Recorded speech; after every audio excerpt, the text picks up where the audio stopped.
Righto, Dan, we're going to have a look at our draft picks coming up. Time to move on, time to get practical. You've got a lot of information on these kids coming up. So in this video, we're going to have a look at picks 70 and 85 and who we think is going to be available there or thereabouts. So what have you got? 5 for each pick, there or thereabouts? Yes, I've got, what I did is I collated 10 names that I'd expect to be late in the draft. That are potential gems that I would say personally from watching the video, seeing some of them in person, reading their draft profiles, and just looking at their record in their respective leagues, that might fit the bill for Carlton, because often you find a gem. So the first one we'll start with is a guy called Brady Rowles, and he's a small forward, so Carlton are obviously in there. Now he's got real high footing house, so one of my notes I made here is if they gave out degrees in footing house, he'd have one. Now he's literally X Factor. That's his big selling point. He knows where the goals are. He makes things happen. If he can find the ball, something usually genuinely happens in around him. He's got real decent speed. Now obviously one of his big negatives, and obviously being a pick in the 70s, you have negatives. Yeah, that's right. To get that late, do you know what I mean? Like, I'm painting the rosy picture. Is he's got zero defensive side, and it's replicated in his numbers. His ability to find the ball as well is questionable. He doesn't have high disposal numbers, although this year he did average 12.8 because they flung him down back as well to let him try and find the ball more, so that was kind of exaggerated, but he's got all the facets needed if you were a project. Obviously it's a project, this pick. Like, look at Finbar, he's one of our last picks in this range. It's a project. But this guy has got the raw skills, I would say. The defence you can learn, we've got Betts there, he's very pressure orientated. It can work. So that's one guy for all the viewers at home to have a look at, but decent footballer. The other one's got a great name, Josh Honey. Another small forward. Small forward. Now he's very similar in pace to, think of like a Petrocelli. He's just pure pace. Pure speed, raw talent. And he got a lot of success from how quick he is. It's like outrageously quick. And he's also got real good ball skills, like hand ball skills, real good clean with his hands, finds the goals as well really easily. Now he's got undersized is probably one of his issues, and his endurance is another. But we have got Russell, so what I did when I was doing this, we've got kind of that benefit, we have the best in the game and making footballers. And he's shown that he averaged 16 touches and a goal a game all last year. So they're real good numbers for someone this late. So I'd say this guy's someone worthy of being picking up in that. Up next, I really like this guy, and I was surprised. I'm surprised that he's there, but every draft board I've seen has got him real late, and that's Ryan Sturgis. And this guy can play anywhere, so he's a small player, but he can play in the midfield, on the ball. Small as in his height? And across the half-back line, so he literally can play 4 positions. Good modern day player. Oh, definitely, and it's something, if you look at a project, I always think players who can play multiple positions help you out because you've got them options of where to deploy him. But genuinely his best work has been just on the wing and on the ball, and he's literally known for his athletic ability. Now there is a few question marks regarding his size and his strength. He's quite underdeveloped. However, like, the feedback is from all of his coaches is he's just an animal with his work ethic. He's always in the gym, always on the track, and that kind of bodes well for the future. This year he averaged 17.5 touches, 2 tackles and just over half a goal a game. So it's at this pick you're sort of looking for a guy that is going to be overlooked, who's maybe behind the curve right now, but who has the work ethic and the character to really rise and increase as the older he gets. No, the chances of you finding a ready-made player at 70, I think the statistics are less than 2% of these guys will play a game in year 1. And so you're throwing darts. Makes sense. And then the next guy is, and I went with this guy because this guy, I'm surprised he's again so low. He's the co-captain of the Geelong Falcons, a guy called Jesse Clark. Co-captain. So he's a real solid footballer. He's got high football IQ, and his disposal efficiency is through the roof. It's in the high 70s. Now the issues are his fitness. He's very similar to Sydney Stack's profile and Liam Stocker's, but we have done that before with Stocker, and it's paid off. Absolutely. But for me, he reminds me of a very mini Cade Simpson. Okay. He's got all them facets. He's a good user. He's a good reader of the game. He's a student of the game. And he had real good numbers for Geelong this year. 21 touches, 4 marks and 3 tackles. And being a co-captain would be a testament to his character. And that's the one thing I think we've done better in previous year, in recent years is, you know, we drafted for talent a lot. Particularly when we've got someone like a Menzel in those days, Tom Temay. Whereas the last few years we've really focused on character. I think Zach Fisher is a testament to that. I think obviously Sam Walsh. Sam Walsh, different story. He's a big one, but Stocker is one that we obviously looked at. He's got the talent, but he also seems to have the character as well, the leadership quality. So yeah, if we're talking about a co-captain, I like the sound of it. Oh, definitely, yeah. He's got all them skills. Like literally, if you watch him play, some videos on YouTube of him playing, he's just literally a real good user. He knows the right time when to deliver the ball. Yep. He's got a good delivery technique as well, good ball drops. So these are all the kind of things that if you're an AFL scout, yep, you're looking at because you're thinking, right, he's got the basics right, you just need to top it up. And to me, fitness isn't a hard thing to increase. No, it's especially once you become a professional. Yeah, when you're in the AFL level. Yep. Now the next guy is, and we talked about him just recently in a video, Heath Scotland. Yep. There's a guy called Oscar Lewis. Now he's got that booming ability, okay, and he's got a high engine. So okay, like Heath's big parts of his game, yep, the running all day long, and the fact that he could kick 60 metres on the fly. Yep. Oscar can do that. Okay. Similar type of player as well, plays on the outside and plays at the halfback. I was going to say, would he be someone we'd look at as a contingency for Tom Williamson? Yeah, definitely. I mean, that's why I've tried to focus on ballers, small defenders, because I think that's probably where we're looking at future replacements with the Kerner Murphy. Yep. Not going to go on forever with these picks. Yep. Cade Simpson as well. We've got no small defenders in our stocks, okay, so it's probably worth utilising that experience while we've got it. And Clark, he's another great decision maker. And again, Lewis is another good decision maker.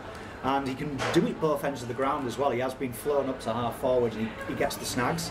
Good ground game.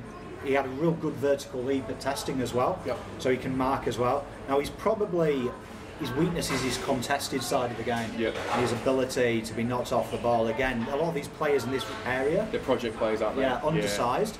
Yeah. But he's got some decent numbers in the NAB League. He did make it to the NAB League. 13.5 touches, 3 marks and 2 tackles. But like literally a natural gut runner with a booming kick. So I mean, the muscle, we can give him steak. Yep. So fairly easy. Now, a famous name here, Lewis Butler. Okay. So we missed out on a Butler. But we did. But this guy, I think, could be. I thought you were going to give me some sort of trivia with the past player. I've got some trivia coming up, but don't worry, this one's more of a thing. Now, imagine picking up someone similar to Rory Laird. Okay. With your late 4th round. Yeah. This guy is like. I'll call him Audi Rory Laird. Okay. Not quite Rory Laird, but he's got them core skills. And that's because he's got literally a tick in all the basic skill sets. So he was one of the top rebounding defenders in his league already. And he literally just finds the ball. He's got a magnet for the ball. So real like Laird in the fact he rebounds. And if you think of halfbacks nowadays, they all score launch. The attack starts with them. Yep. This guy is that. So he's got line breaking speed, can intercept. Now the problem he's got though is his decision making. He turns it over. Now we have been through this before with Gus Schumacher. Yes. Similar type of player.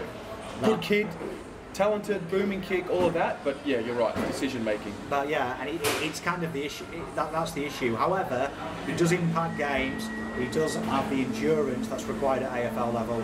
We don't have to worry about that. The decision making, we have got Cade Simpson. You've got a lot of the old heads. Murphy's an excellent deliverer of the ball. Yep. Get them under the wing. But for me, average 22 touches, 3 marks, 2.5 tackles last year. And if he drops to a 70 or an 85, I mean... To me, he's got potential. Like, he's got literally the most well-rounded defender you'll find in that area. Interesting. And this guy literally, again, another small forward with high IQ, and that's Malcolm Roses. Okay. Now, he's clean, like literally super clean. In traffic, he finds targets. And he's got the ability to change games. He did it a lot of times in the under-18s this year. Is he one of those patchy players that in 5 minutes he does his work, or is he a guy that does it over the course of the game? He's kind of like that. He comes in and out of the game. Yeah. But he's got that ability just to read the play. Yep. It kind of like like Gary Ablett as a small forward. He seems to position himself in weird positions. Yep. And then suddenly the ball arrives there, and you're like, how did he know that was going to happen? But super player, and he's got like again Petrocelli type speed. He is quick, like super quick. Now he is super undersized. Yeah. Super undersized, and that could negate him obviously in that. But Northern Territory's boy, we've got Eddie Betts. Yep. And this guy shone for Northern Territories, 16 touches and a staggering 4.5 tackles a game. That's elite. So. Yeah. All these Northern Territory players, part of their heritage is tackles and forward pressure. Yeah. This guy's got it. So they're team players. He likes quickness and forward pressure. Yep. And he averaged over a goal a game for them. So he knows where the onion bag is. So I like it. I love this kid. Okay. Real good kid. He could be kind of like the Sydney Stack story of everyone forgets about him. And suddenly he's like, welcome, now I've got the opportunity. Yep. Now, this is another guy. Now, Bendigo Pioneers, we've had a lot of Bendigo boys at our Lynn team. Perez. Good name as well, isn't it? Yeah. Good name, like Mexican footballing name. I like it. But now he did his ACL in 2019. Now what is interesting is 2017, there was an article and they had him going at pick 3. Really? Now he's had a lot of injuries since then. However, he is a superstar, and a lot of draft boards now even have him in the rookie list now. Like he's literally not going to be picked up. However, he did come back this year. He did come back towards the end of last year. Did his ACL again this year, and his numbers have been good. 16 touches, 2 goals a game. Yep. 3 tackles. That's solid for a midfielder. Yeah, he's literally. Was he played as a forward? Yeah, he was playing. He's resting the half forward line, so kind of like Canelio. Yep. In that type of thing. He's a natural leader. Careful with that name. Well, mate. It's a sensitive name. Well, he's a natural leader. Yeah. And at 16 years old, he actually made the seniors at Bendigo, so he played with men. Okay. So in the men's league. So think about that. That's a great sign. He's quite big as well, big-bodied.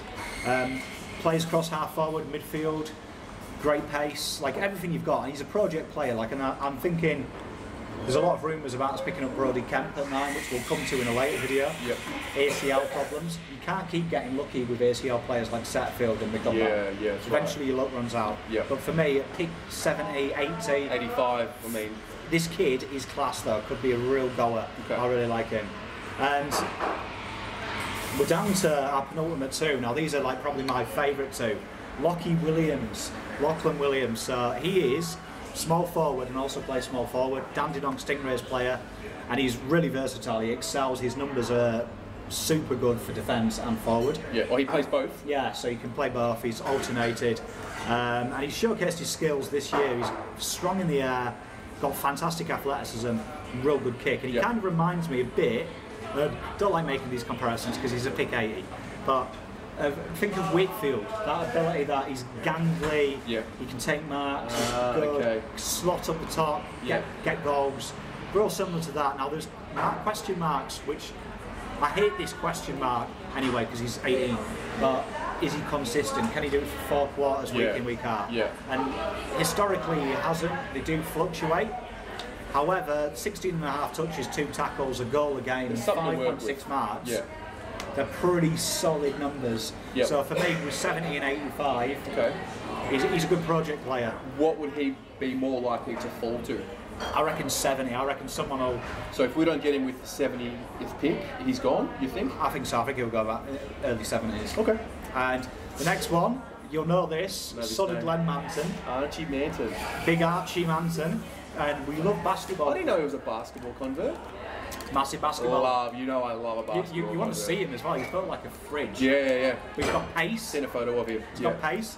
And he, literally for me, if you were drafting picks on raw talent, this is the guy. This is the kid. Really? Like, this kid can do everything. He's big. He has caused havoc as a small forward. Like, believe it or not, he's played small for his club, and he has torn teams apart because he's literally built like a builder. So did he start as a basketballer and move to footy? And how long has he been? I've done basketball his whole life, and footy's been like 3 years of graft. But basketball, his primary focus was this year. He stopped playing basketball. Those are really good signs. Did he play a game for the Northern Blues this year? Was that right? Yeah, he did. I think he did. Yeah. And if you watch him as well, like second tallest vertical leap in the combine. Yep. The kid can jump because he's a basketballer. His frame, he takes marks. He knows where the goal is. And Western Jets are a good outfit, and he's been a real big key for them, a big cornerstone of them. Yep. Now his big question marks, and it's kind of weird for a basketballer, is his engine, his endurance. Because obviously when you do basketball, it's a totally different running pattern. Yep. Pitch is huge in it, but the fundamentals you look at as a small forward are there. Yep. And a big exciting factor is he's started to move into the midfield as an on-baller. Okay. And he literally is like Cripps when he goes on the ball. Obviously the kids are undersized because he's huge, but he bullies people and he loves the rough stuff. So for me, moving forward, looking at his frame, that kid could be an ox. Yeah, so again, same question. Do we have to nab him with pick 70? Would he be available at pick 85? I think he'd be picked there at 85, I think, because there'd be so much concerns with him being a recent football player. Gotcha. A lot of players have tried the basketball route and it's failed. Yeah. However, there's been a lot of successes. Pendlebury. Yeah, the thing with basketball is the hand-eye coordination it translates, but the physicality doesn't. So if you're not up for the physicality, you struggle. Well, just if anyone Googles the picture, it's Archie without the E. Yeah. Manton, Google him. Guy is like, if you're not, he's one of them people, as we say in England, if you're not into him carrying beer, you'd buy him the round. No need to Google him, mate. Just put it right here. It's right here. Absolute unit. Yeah. Like, and for me, the chances as well of him going back to the midfield are really high. Yep. He is a good user. He's got all the key skills you look for. Very raw. You wouldn't see him for the first year. Okay. But for me, he gets himself right. That could be the gripper help with 85. Interesting. Well, there you have it. There's pick 70 and 85. There's 10 names. We're going to do 5 names for each pick. Do you have any suggestions for who you think will be available there or thereabouts? Let us know. Dan, thank you very much for the insight, mate. That's really cool.